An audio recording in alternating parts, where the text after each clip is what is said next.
Entonces hablemos claro. Y está Jania Pérez de Cuellar, ministra de Vivienda, que ha agarrado una papa, pero más caliente no puede ser, ¿no es cierto? Porque por todos lados hay problemas. Empecemos, bienvenida en primer lugar, Jania. Gracias por estar acá. Gracias, Nicolás, por la oportunidad y aprovecho la gran audiencia que tiene Exitosa para poder hablar claro a la población. Como a nosotros nos gusta. Comencemos por lo de Sedapal. Estuvo la secretaria general del sindicato de Sedapal llamando la atención sobre cómo se pueden hacer las cosas tan mal. Si esto que está pasando no es un corte de agua, le estás dando agua, o sea, con estas obras le estás dando agua a 400.000 familias. O sea, ¿cómo han podido manejar tan mal el asunto desde el punto de vista informativo? Bueno, tú lo has dicho, ha habido un problema gravísimo de comunicación y de hecho yo me junté con el directorio el día lunes, apenas tuve conocimiento de esto y con el equipo técnico y les dije algo, esto no es un megacorte, es una megaconexión. O sea, esto es una obra que se viene ejecutando desde hace 1 año y medio de más de 70 millones de soles que va a beneficiar a todos los distritos del centro sur de Lima, o sea, estos 22 distritos.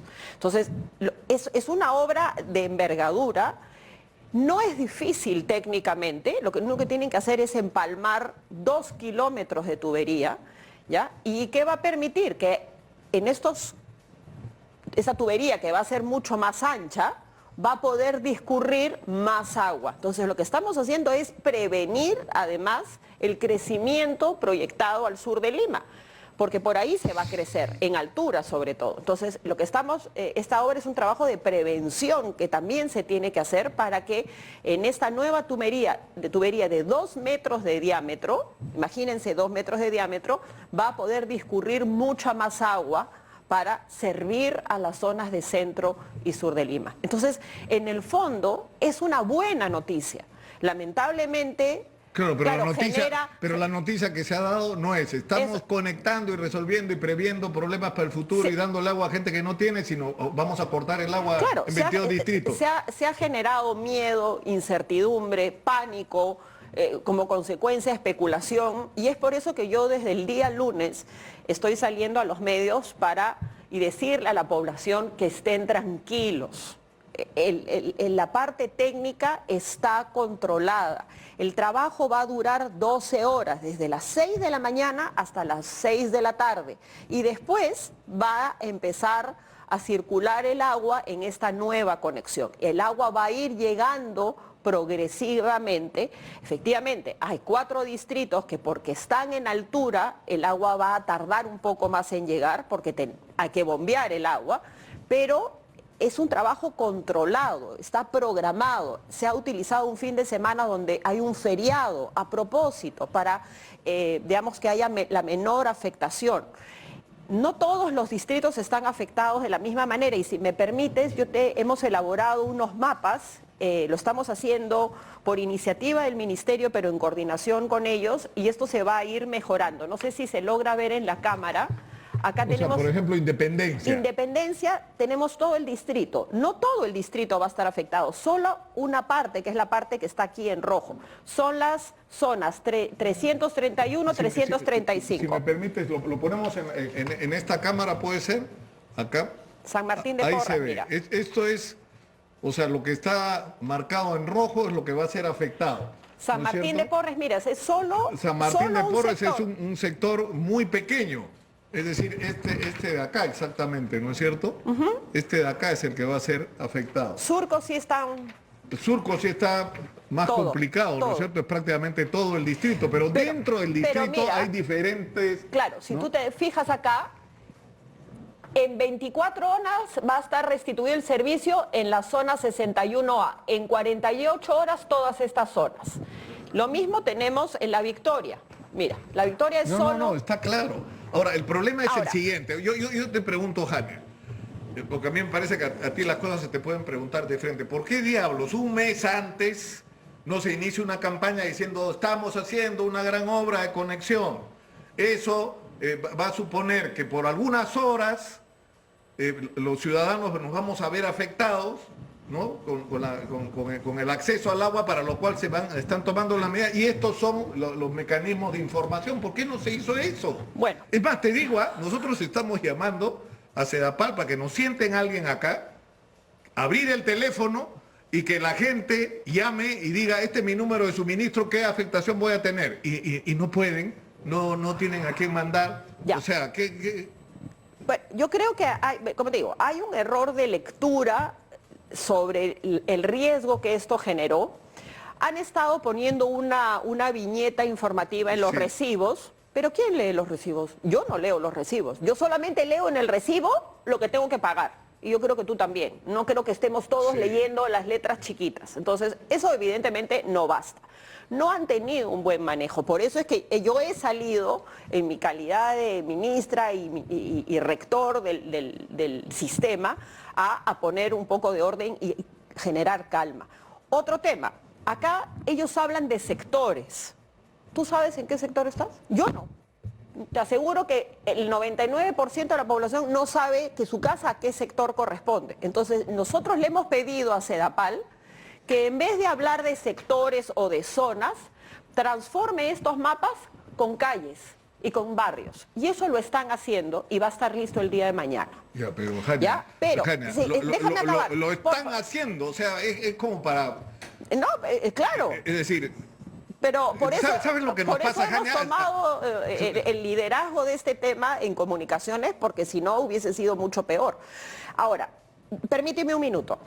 Hay un link que es sedapal.gov.pe. Yo le he estado haciendo propaganda todos los días. Ahí ya se va a poder ver, hoy se ve, uno pone su número de suministro, que está en la parte de arriba, ¿no? Acá también está el número del sector en el recibo.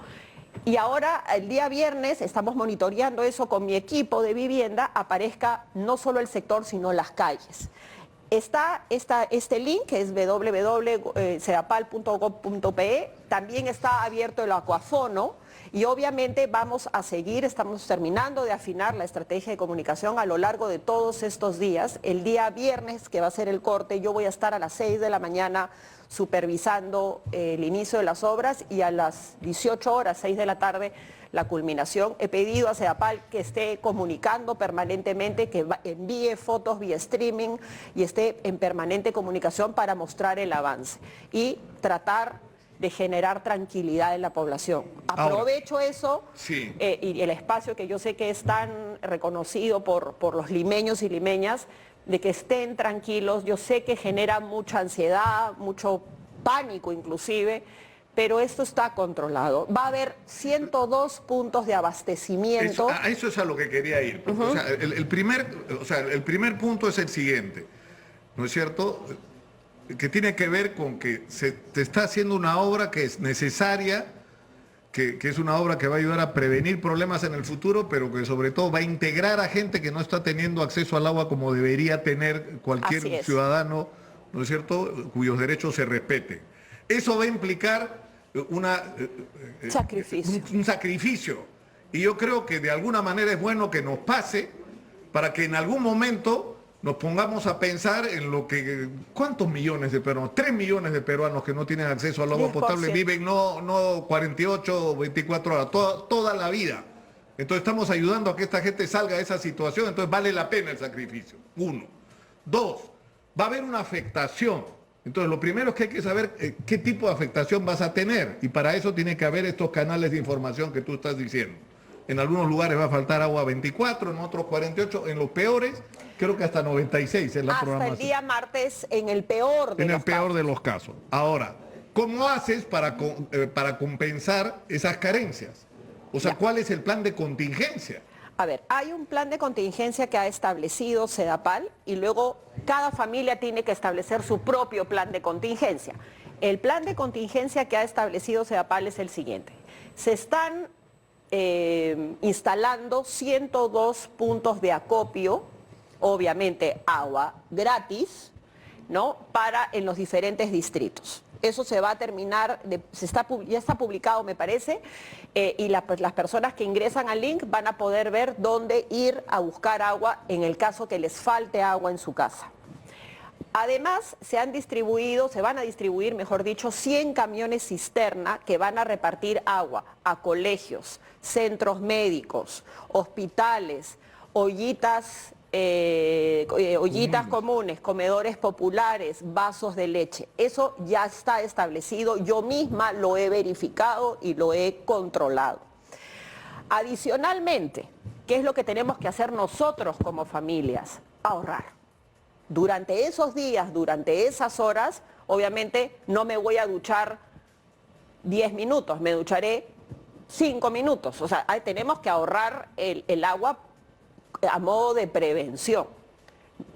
Para aquellos que riegan, no rieguen. O sea, ese tipo de cosas tenemos que hacer los que nuestra cultura y nuestra civilidad nos va a llamar. Es más, es lo que deberíamos hacer siempre.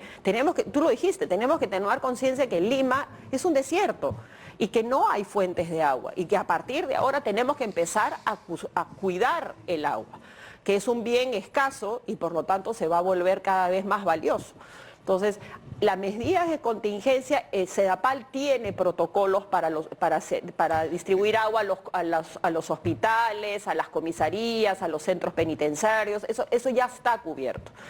Y, como te digo, cada familia tiene que tomar sus previsiones y sobre todo, no entrar en pánico. Yo sé que la información ha sido dada de tal manera que ha generado temor, inclusive ha generado especulación, pero por eso estoy saliendo yo a decir, guardemos calma. Claro, ahora todo esto, en los puntos de acopio, ¿no es cierto?, donde tú vas a poder ir y recoger agua, o los camiones y cisternas van a ser gratuitos, pero por ejemplo, Lima ha crecido mucho hacia arriba, hay una cantidad, había un boom inmobiliario, hay una cantidad de edificios, y no solamente en los barrios, digamos, a más, sino en los barrios de clase media, incluso en los barrios populares, hay muchísimos edificios que tienen tanques cisternas. ¿Cómo se van a abastecer?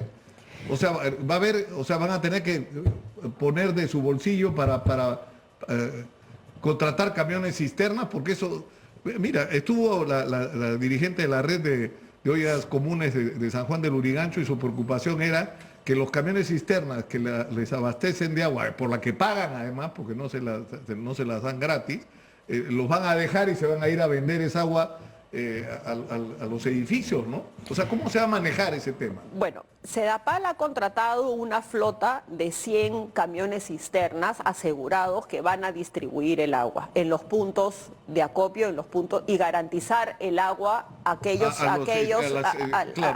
todos los colegios, y según el protocolo que ellos me han mostrado, también están consideradas las ollitas comunes, comedores populares, vasos de leche.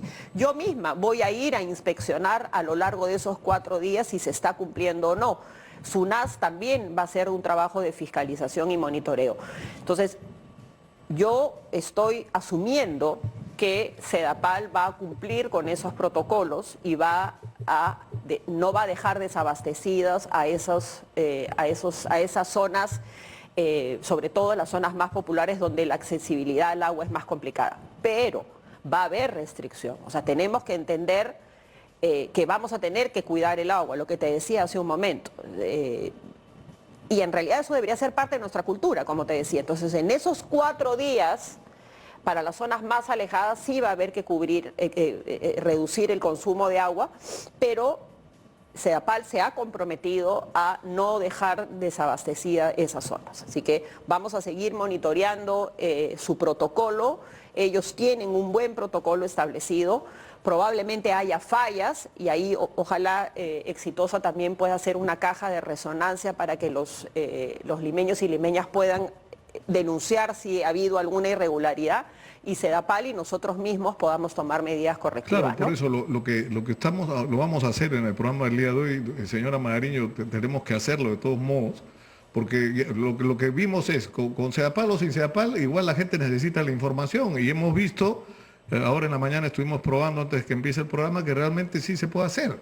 Sí, no, o sea, entramos, entonces lo que vamos a hacer es abrir la línea. Vamos a mejorar. Claro, abrir la línea telefónica, que la gente nos dé su código de suministro y nosotros entramos, miramos y le decimos, ustedes van a estar sin agua 24, 48 o más de 48 horas, o sea que tomen sus precauciones, ¿no? Hemos pedido, por ejemplo, que contraten a más personal para que esté, digamos, 24/7 respondiendo a las llamadas que puedan salir del acuafono, ¿no? Entonces eso ya también lo hemos coordinado el día de ayer con el equipo de Sedapal. Van a contratar a más personal para que esa línea esté abierta 24/7 y puedan los usuarios poder llamar y preguntar.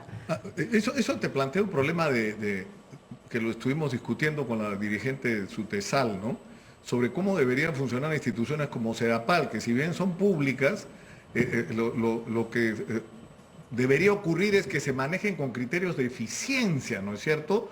De meritocracia, donde si tú llegas a determinado, a la conducción o a cargos de responsabilidad, sea porque has atravesado una carrera, ¿no es cierto? Has demostrado capacidad en la gestión, pero además honestidad en el manejo del recurso, que finalmente es de todos, ¿no? ¿Quién es responsable de que se hayan hecho las cosas tan mal en relación a este tema? Alguien tiene que ser responsable, porque eso también nos pasa demasiado, Jania. Bueno, yo tengo... Digo que nadie es responsable, ¿no? No, frente a esta campaña de desinformación o de mala comunicación, hay responsables, que son los gerentes, que han tomado la decisión de lanzar esta información sin haber validado, sin haber quizás medido las consecuencias que esto puede generar. Como te digo, yo me he enterado, al igual que tú y al igual que el resto de las personas, y tengo entendido que el directorio también. O sea, esto ha sido una decisión de la gerencia general y de los gerentes de línea. Entonces, obviamente, yo estimo que el directorio va a tomar las medidas correctivas y desde el día 1, a pesar de que algunos dicen que nosotros nos estamos lavando las manos, no nos estamos lavando las manos. Desde el día 1 que yo me enteré, además yo estaba en pleno Consejo de Ministros, estuve dando algunas indicaciones a mi equipo, mientras que yo estaba en el Consejo de Ministros, mi equipo se estaba reuniendo con Sedapal. Entonces, no nos estamos lavando las manos, pero sí la empresa tiene que asumir su responsabilidad también. Es una institución autónoma. Nosotros proponemos a los directores y hay una relación directa de trabajo con el directorio, pero Sedapal tiene que también asumir su responsabilidad para bien y para mal. Pero desde ese día hasta hoy nos reunimos todos los días con Sedapal. Está el equipo de comunicaciones de vivienda trabajando con el equipo de comunicaciones de Sedapal. Yo estoy conversando con el directorio y con el gerente general, mi equipo técnico con los ingenieros. Les hemos pedido de tratar de acortar lo más posible el trabajo de conexión, el empalme, son 2 empalmes de 20 kilómetros de tubería. Y estamos trabajando en esa línea para mejorar la información que va a llamar a la calma, pero también ir ajustando algunos temas internos digamos, de coordinación entre las áreas, ¿no? Tú sabes que hay quienes dicen lo que pasa es que quieren privatizar Sedapal, por eso hacen las cosas tan mala imagen de la empresa.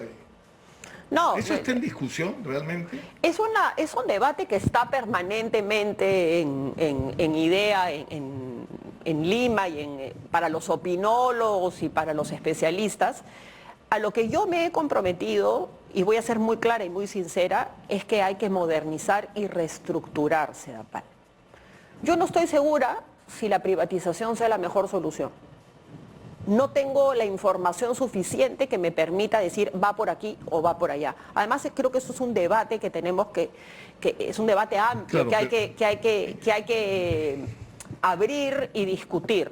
Lo que yo me estoy comprometiendo, y lo he dicho públicamente, y aprovecho tu espacio también, es que tenemos que dejar a Sedapal con una mejor estructura de gobernanza, tratar de sanear sus finanzas, tratar de ver cómo Sedapal logra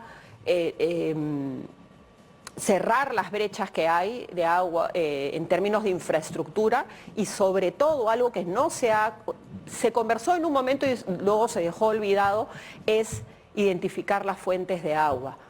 Yo siempre lo digo, hablamos de cerramos brechas tirando conexiones, tirando tubería. ¿De qué me sirve si no va a haber agua dentro de la tubería? ¿Qué es lo que pasa, no? O sea, entonces, eso de agua para todos, tuberías por todos lados, y llega agua una vez a la semana, 3 horas. Cuando yo llegué, me dijo, estamos cerrando la brecha porque estamos generando 3.000 conexiones. Y yo, ya. Y acá vamos a generar 5.000 conexiones. Ya. ¿Y de dónde van a sacar agua? Claro. Vamos a quitarle un poco de presión a la zona A para llevarle agua a la zona B. O sea, ¿le vas a quitar agua a la zona A para llevarla a la zona B? ¿Así cierras brechas? O sea, no has resuelto el problema. Así no cierra. Tenemos que buscar fuentes de agua. Hay un tema más que tiene que ver con toda esta investigación que yo creo que no hemos ni empezado a levantar la alfombra, Jania, que es el tema de la corrupción. Sí. En el Ministerio de Vivienda, en Sedapal, en la SOTAS, en FONAFE, es decir, y toda esta historia de Salatiel Marrufo, Sada Goray, no es sino la punta del iceberg. La punta del iceberg, ¿no? Y yo te puedo firmar, te aseguro, por la cantidad de denuncias que nos llegan, lamentablemente la gente, no hemos llegado al punto de que los empresarios se atrevan a decir, sí, pues me están cobrando coimas, porque se están pagando coimas, o sea, se han pagado coimas, y eso se tiene que acabar. O sea, no puede ser, ¿no? Por eso yo digo siempre, la corrupción le roba el agua a la gente. O sea, es que es verdad, la corrupción le roba el agua a la gente. ¿Cuántas obras paralizadas tenemos? Yo he encontrado 241 obras paralizadas cuando llegué. Hemos logrado destrabar la mitad, reactivar un cuarto. Y seguimos trabajando en eso. Claro, porque además deberían... He tenido que suspender contratos, anular contratos porque venían con corrupción. Y me he ganado amenazas. Y luego salen algunos criticólogos, porque no son opinólogos, sino criticólogos, y dicen, no está ejecutando su presupuesto. ¿Qué? ¿Lo ejecuto para tener la estrellita sabiendo que hay corrupción en ese proyecto? Perdónenme, yo no soy así. No. Ese proyecto no va a salir... Pero ¿cómo se hace, Jania? Y eso es una discusión importante para lo de las cuerdas separadas. O sea, necesitas que la obra se haga, la obra ya tiene un expediente técnico que se demoran además eternidades en elaborarlos, está en ejecución, pero descubres que hay corrupción o que hay un conflicto y que hay arbitraje. Bueno, que resuelvan el arbitraje, que vaya preso quien tenga que ir, pero la obra se hace. Y habrá que inventar mecanismos de emergencia. Eso es lo que estamos haciendo. ¿No? Eso es lo que si estamos la empresa haciendo. que concesionó es tramposa, corrupta, etcétera, la sacas y pones a quien la pueda hacer. Depende del tipo de contrato, porque claro. Acuérdate que eso lo podríamos hacer en la vida privada. Pero es un problema de decisión. Lo importante es que tengas la decisión. No solo, es un problema legal también. O sea, hay leyes, hay contratos que se tienen que respetar. Entonces, en la medida que podemos anular un contrato, podemos anular una licitación, o lo hacemos, lo hemos hecho en Piura. Con el proyecto de 96 asentamientos humanos y lo hemos hecho en otros proyectos. Ahora, también hemos heredado obras con expedientes técnicos pésimos. Cuando tú tienes un expediente técnico mal hecho, esa obra va a paralizarse en el cortísimo plazo. Claro. Y algunas veces los expedientes técnicos están hechos mal a propósito, desde el origen. Entonces la corrupción no viene en el momento de la licitación, la corrupción viene muchas veces desde antes. Entonces, identificar eso no es fácil. Entonces, lo que estamos haciendo es ir limpiando toda la cartera que hemos recibido y estamos más bien sembrando una nueva cartera. No es fácil, en 9 meses. Ahora, y por ejemplo, estamos trabajando en esas dos líneas, ¿no? Pero, por ejemplo, el esquema 300, esta obra que tiene, ¿cuántos años tiene la gente de Nueva Rinconada en el sur? Que al comienzo era, o sea, Villa María el Triunfo, de ahí Villa El Salvador, ahora es hasta San Juan. O sea, cada vez es más grande porque cada vez hay más gente porque siguen creciendo esas poblaciones, no tienen agua. No tienen agua. Pero eso no va a parar, ¿no es cierto? No, ese proyecto continúa, es un proyecto que tiene y maneja Sedapal. Ha habido unas penalidades a una empresa, la empresa digamos, no está de acuerdo, eso es un tema que tiene que resolver Sedapal. Pero mira, en promedio una obra grande de infraestructura en agua se demora 10 años. No es posible, porque además yo planifico mi obra para la zona A, B, o sea, la zona 1, 2 y 3. Pero como se demora 10 años, luego ya creció la zona 4 y la zona 5. Y el 4 y 5 se quedaron fuera del proyecto. ¿Y qué haces? Los dejas fuera 10 años más. Entonces no puede ser. Entonces estamos viendo la forma de agilizar el sistema. Hemos trabajado en Consejo de Ministros una nueva ley de contrataciones que es fundamental. Eso ya está en discusión en el Congreso, espero que se pueda aprobar pronto, eso nos va a ayudar. Y también hemos conversado con el Ministerio de Economía, yo he sido muy incisiva en esto, que hay que también revisar el Invierte P, Y tenemos que revisar en términos generales también todo el esquema de financiamiento de las obras en agua y saneamiento. Yo lo digo bien claro, el sistema ha fracasado. O sea, hay que ser hidalgo y reconocerlo. O sea, el sistema tal cual lo hemos venido ejecutando ha fracasado. Necesitamos más de 100.000 millones de soles para poder cerrar la brecha en 2030. ¿De dónde? Entonces, hay que planificar, hay que priorizar, hay que limpiar, hay que ser más eficientes. Hoy tenemos un SEDAPAL que hace obras en base a la tarifa que le marca SUNAS, no le alcanza para cerrar la brecha. Con la tarifa que manda SUNAS no alcanza para cerrar la brecha. Y tenemos un programa PAS-LC, Agua Segura, que hace el Ministerio. Los dos hacemos obras de infraestructura. Cuando acaba PAS-LC de hacer sus proyectos, se los entregamos a SEDAPAL, pero SEDAPAL no tiene capacidad de administrarlo por tarifa.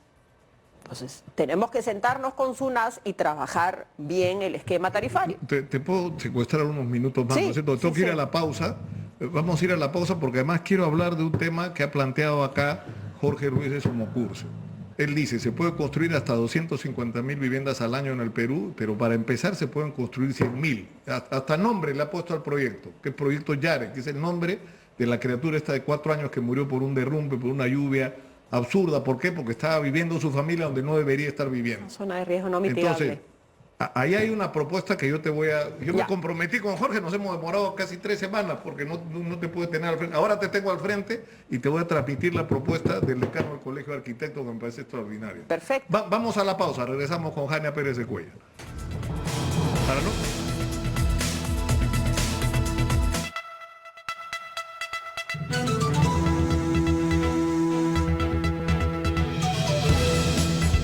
Estamos en el canal 34 de Movistar en Exitosa Televisión. Soy Nicolás Lúcar.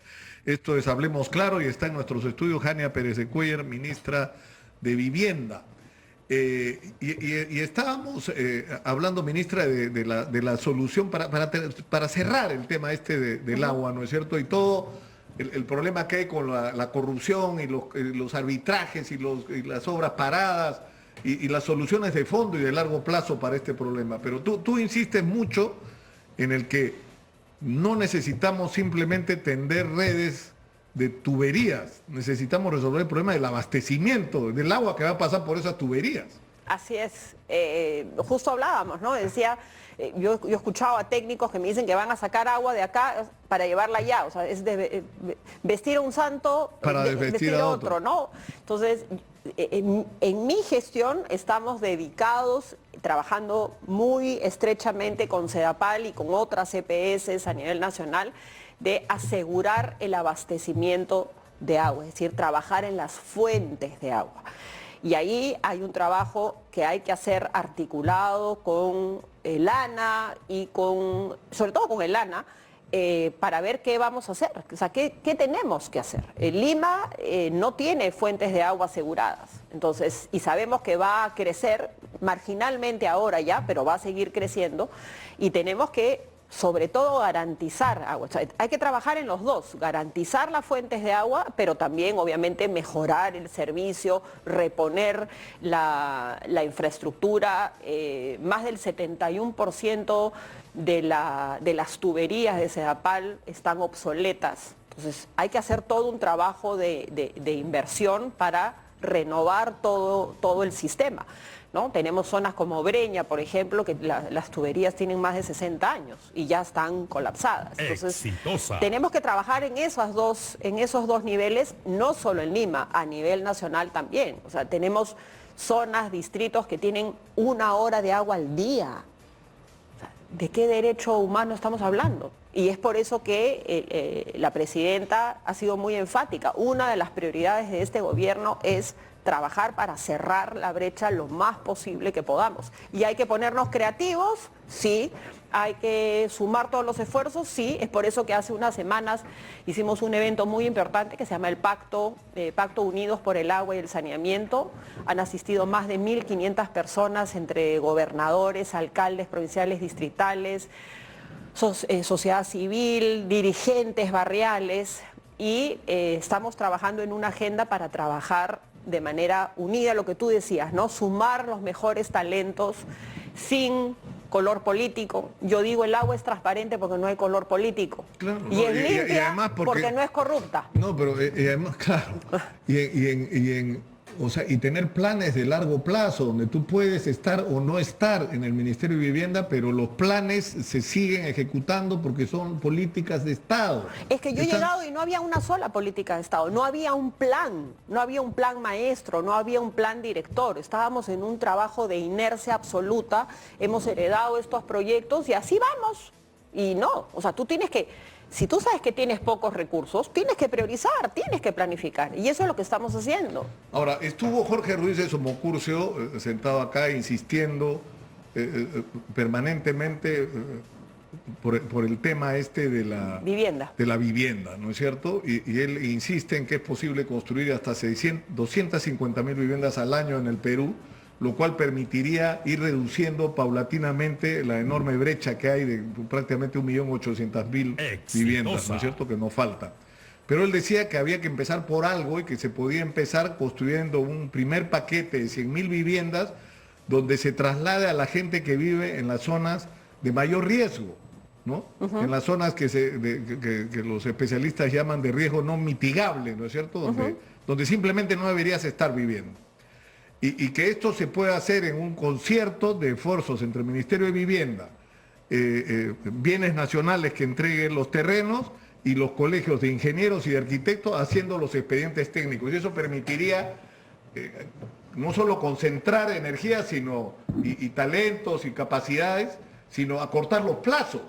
Porque finalmente son los ingenieros y los arquitectos los que hacen los expedientes técnicos y si los hacen los colegios esto podría, ¿no? Incluso conversábamos que por qué no se le ponía proyecto Yareca a este primer proyecto para que la muerte de esta criatura de 4 años que murió por vivir en un lugar donde no debería vivir, ¿no es cierto?, sirva para algo la lección de la muerte de este chico, ¿no? Y no sea simplemente un número más, ¿no? Mira, yo coincido con él, la capacidad constructiva o el motor de construcción que tiene el sector privado es infinito, pero se tiene que financiar en parte. Entonces, aquí nosotros ya hemos entrado en esa lógica. Estamos trabajando con la SBN, hemos identificado 33 terrenos a nivel nacional, estamos hablando de más o menos 3.000 hectáreas, que según nuestras proyecciones van a poder dar vivienda a 200.000 familias. Y estos proyectos, algunos ya tienen agua y otros tenemos que ver el tema de agua. Entonces, lo que propone Jorge funciona cuando tenemos un terreno saneado y tenemos un terreno que tenga provisión de agua. Porque la electricidad y lo demás ya lo hemos conversado, eso viene más rápido. Pero tenemos que garantizar que haya agua. En el caso de Lima, tenemos identificados varios terrenos, pero no tienen agua. Solo 4 tienen acceso y conectividad rápida al agua. Entonces, lo que frena en parte es eso, que no tienen que ser terrenos que tengan agua rápida y disponible y obviamente todo el tema de saneamiento, porque si tenemos ciudades donde hay terrenos pero no hay petares y todo el agua todas las aguas servidas van a ir al río, vamos a generar un problema ambiental también y un tema de salubridad. Entonces tenemos que trabajar de manera articulada, o sea, por eso yo siempre hablo de enfoque territorial. El ministerio funcionaba, el Ministerio de Vivienda y Urbanismo y el Ministerio de Construcción y Saneamiento, y no conversaban. Lo que yo estoy tratando es decir, pensemos en territorio. Ya, a ver, Lima, ok, ¿dónde hay agua? ¿Dónde hay déficit? ¿Qué hacemos para que esta población salga de aquí y se vaya aquí? Entonces, estamos trabajando en esa línea. Me reuniré encantada con Jorge y ver qué otras perspectivas podemos desarrollar. La creatividad y la innovación del sector privado siempre es útil. Yo vengo de ahí también, así que sé cómo funciona, pero encantada de poder trabajar con el Colegio de Arquitectos y el Colegio de Ingenieros. Por el contrario, yo creo que es una alianza importante. Así como el pacto de unidos, todos unidos por el agua y el saneamiento, bueno, hagamos otro, unidos todos por la vivienda, una vivienda digna, ¿no? Lo que sí estamos haciendo, además de estos 33 proyectos que van a ir saliendo, este año vamos a convocar, me parece que 4, hemos creado algo que es interesante y si todo sale bien, la próxima semana vamos a tener buenas noticias en Piura. Hemos creado un bono de emergencia mejorado. ¿En qué consiste? Necesitamos el padrón de las familias que están en zonas de riesgo no mitigable, eso es competencia de las municipalidades. Necesitamos que esas zonas sean declaradas zonas de riesgo no mitigable y con ese padrón a esas familias les vamos a otorgar este bono mejorado, que es un bono mayor al usual.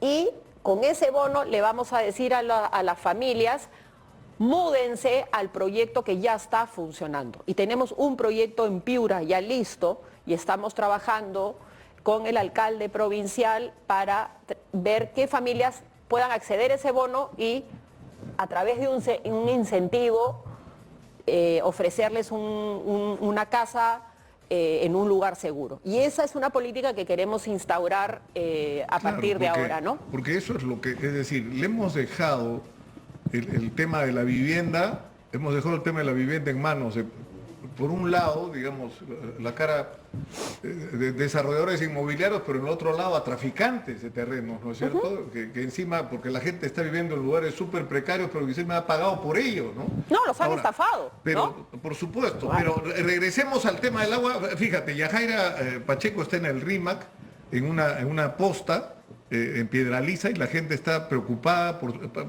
Yo quisiera que por El RIMAC favor, no va a estar Jania, afectado. para que escuchen la preocupación de la gente. Adelante, por favor, Yajaira. Sí, muy buenos días. Información en vivo desde el distrito del RIMAC. Aquí estamos hablando de los sectores que van a ser afectados. Hemos llegado hacia la posta de Piedralíza, uno de los sectores, según el mapa de Sedapal, que va a ser afectado por el corte del servicio de agua, esta restricción. Hemos conversado con los pacientes quienes se encuentran en los exteriores, pues atentos al llamado de los enfermeros y médicos, y nos han indicado que no se va a abastecer estas cisternas que han sido pues mencionadas por Sedapal, que van a dirigirse a los centros de salud. Estamos en una posta y según lo que nos han indicado ellos mismos es que no se va a abastecer. Vamos a escuchar lo que han indicado.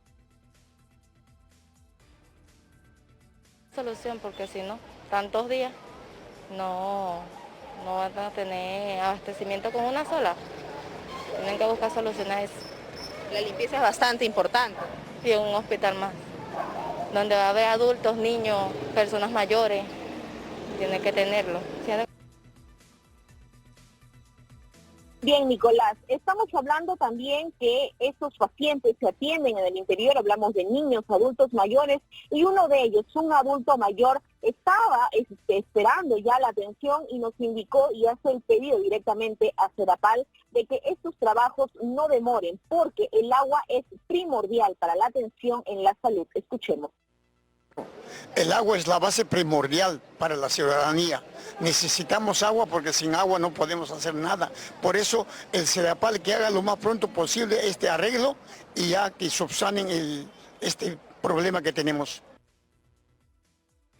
Bien, Nicolás, es la situación que se vive entonces en los exteriores de la posta de salud de Piedralíza en el distrito del RIMAC, que integra este sector que va a ser restringido el servicio de agua junto pues a esos 22 distritos. Integra la lista, entonces es la alarmante situación que en todo caso denuncian los pacientes. Información para Exitosa en Lima, 95.5, la voz que integra el Perú. Pero te das cuenta, Jania, muchas gracias, Yajaira, del nivel de desinformación de la gente. Sí, claro. O sea, la gente cree, bueno, ahí la posta no va a haber agua en la posta, ¿qué vamos a hacer?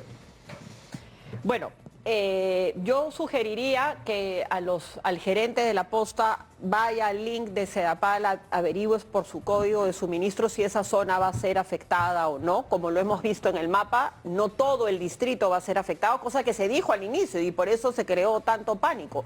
No todas las zonas van a ser afectadas. Yo le pediría eso. He tomado nota de todas maneras del nombre de la posta médica Piedralíza y acabando la entrevista, voy a hablar con el equipo de Sedapal.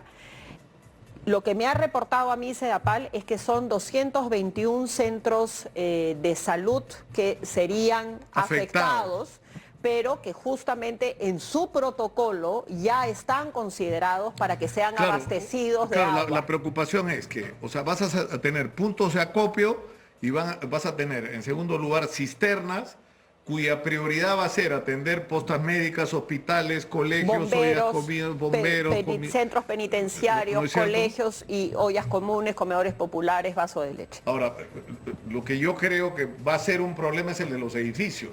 Es decir, ¿cómo vas a resolver el problema ¿no? Pero los edificios suelen tener cisternas y tanques elevados. Ahí va a haber que ajustarse durante esos días, ¿no? Ahora, y almacenar agua también, o sea, almacenar agua uno en casa, ¿no? Claro, antes de terminar, me escribe Miguel Ángel Salió, tuve una relación increíble con Miguel Ángel Salió, nos hemos pasado peleando los últimos 2 años, pero creo que hemos terminado cultivando una amistad.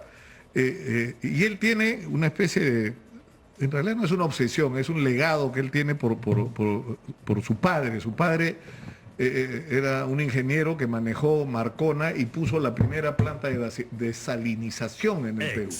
Y en un lugar que era un desierto, resolvió el problema del agua tan bien que sobraba el agua. O sea, consiguió agua no solo para la operación minera, sino para toda la gente que vivía alrededor.